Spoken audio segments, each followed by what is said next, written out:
हमारा इस्तकबाल किया है, मैं जिंदगी भर ये नहीं बोल सकता हूं।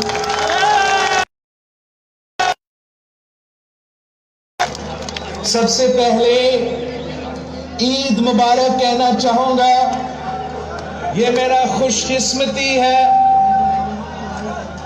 कि मैंने पहले भी ईद आज़ाद कश्मीर में मनाया। ईद का नमाज मुजफ्फराबाद में पढ़ा था जब मोदी ने मकबूजा कश्मीर पे तारीखी हमला किया था। तो हम आपके साथ ईद नमाज ज़ारे जैती के लिए पढ़ रहे थे।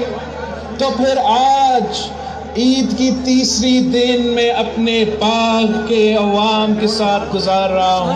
ये मेरे लिए बहुत खुशकिस्मती की बात है। तोड़ के आगे चलिए। साथियों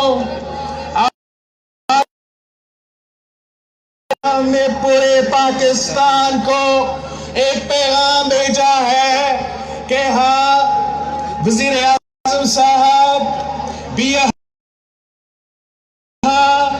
जलसा आके चले जा सकता है। मरियम साहिबा भी यहाँ जलसा करके चले जा सकती हैं। मगर अगर कोई एक जमात है जो पूरा बाग को जमा कर सकता है तो वो आवाम का पाकिस्तान पीपल्स पार्टी है। साथियों, 25 जुलाई आजाद कश्मीर के लिए इम्तिहान है। आपके लिए खास इम्तिहान है।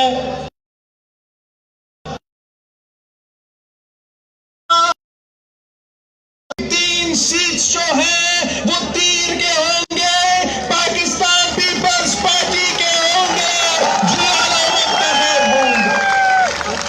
साथियों, पाकिस्तान पीपल्स पार्टी के लिए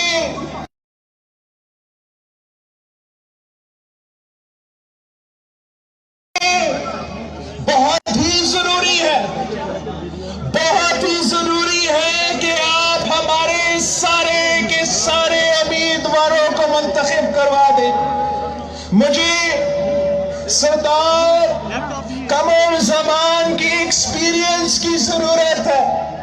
सरदार कमर ज़मान के पास जो एक्सपीरियंस है, जो तरबियत है, जो गाइडेंस वो हमें दे सकते हैं, उसको आजाद।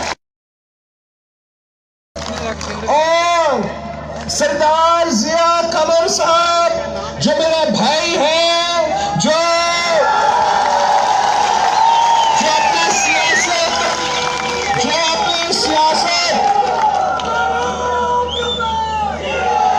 अपना सियासत पीएसएफ और पीवाईओ से शुरू किया था और आज पाकिस्तान पीपल्स पार्टी का जीतने वाला उम्मीदवार है।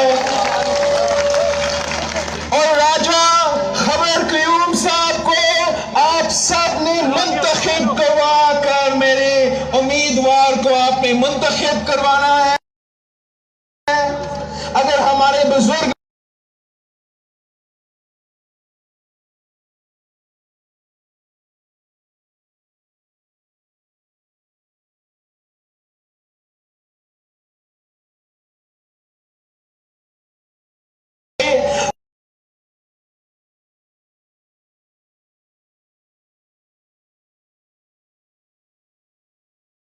हमारे साथ होंगे तो इंशाअल्लाह ताला हम बाग की किस्मत बदल।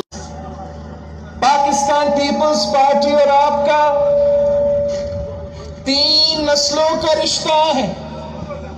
हमारा रिश्ता सिर्फ सियासी रिश्ता नहीं है, हमारा रिश्ता सिर्फ वोट के और इक्तिदार का रिश्ता नहीं है, हमारा रिश्ता कुर्बानियों का रिश्ता है, हमारा रिश्ता जदोजहद का रिश्ता है।